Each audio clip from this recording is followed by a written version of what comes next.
कृष्णहरी मंडळी, पांडुरंगाच्या कानामध्ये हे माशाचे कुंडल का आहेत माहीत आहे का तुम्हाला? चला तर मग बघूयात. त्याआधी चॅनलवर नवीन असाल तर सबस्क्राईब करा, लाईक करा, शेअर करा आणि कमेंट करा. पंढरपूरचे श्री विठ्ठल हे अनेक कोट्यावधी वारकऱ्यांचे श्रद्धास्थान आहे. विठ्ठलाच्या मूर्तीतील प्रत्येक अलंकार, प्रत्येक मुद्रा याला प्रत्येक वैशिष्ट्यामागे असे गूढ आध्यात्मिक अर्थ दडलेला आहे.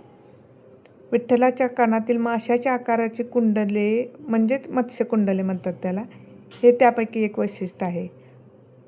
त्यामुळे अनेक भाविकांच्या मनात प्रश्न निर्माण होतात, पांडुरंगाच्या कानात मत्स्यकुंडले काय आहेत? माझ्या तर मनात होतं. आणि या प्रश्नाचं एक निश्चित असं उत्तर नसून ऐतिहासिक उत्तर तर उपलब्ध नाहीच, तरी वैष्णव परंपरा, शिल्पशास्त्र आणि वारकरी संप्रदायाच्या श्रद्धेनुसार त्यामागे अनेक अर्थ सांगितले जातात. मत्स्यकुंडल म्हणजे काय? माशाच्या आकारातील कानातला अलंकार. प्राचीन भारतातील अनेक विष्णू अवतारांच्या मूर्तीमध्ये अशी कुंडले दिसतातच, कारण श्री विष्णूंचा अवतार म्हणजेच पांडुरंगाचा अवतार मानला जातो. पांडुरंग हे श्री विष्णूचेच अवतार मानले जातात. पांडुरंगाच्या मूर्तीमध्ये मत्स्यकुंडले असावीत. भगवान विष्णूंचा पहिला अवतार म्हणजेच विष्णूचा अवतार आहे, मत्स्य अवतार. भगवान विष्णूंनी मत्स्य अवतार धारण करून वेदांचे रक्षण केलेले होते आणि प्रलयातून सृष्टीचं संरक्षणही केलं होतं. त्यामुळे विठ्ठलाच्या कानातील मत्स्यकुंडल हे भगवान विष्णूंच्या ते दिव्य अवताराची आठवण करून देतात. त्यामुळे धर्मरक्षण आणि भक्तरक्षणाचे हे प्रतीक मानलं जातं ते मत्स्यकुंडल म्हणजे. वारकरी संप्रदायामध्ये संसाराची तुलना महासागराशी केली आहे.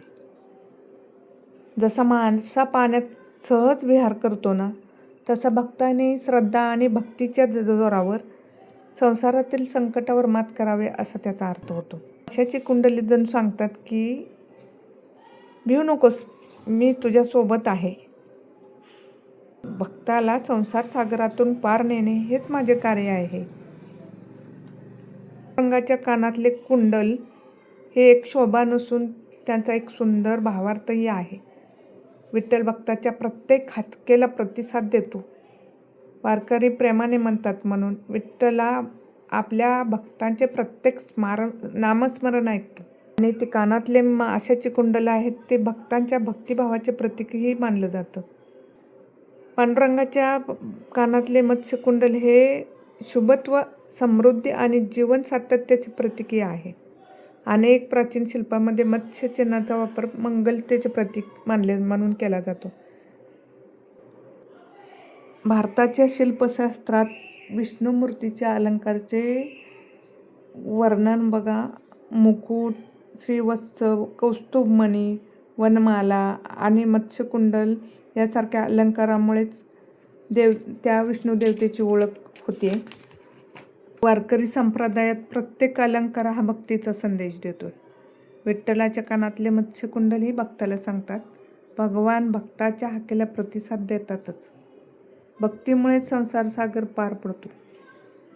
भगवान विष्णूंची कृपा सदैव भक्तावर असते, म्हणजेच पांडुरंगाची कृपा सदैव भक्तावर असते.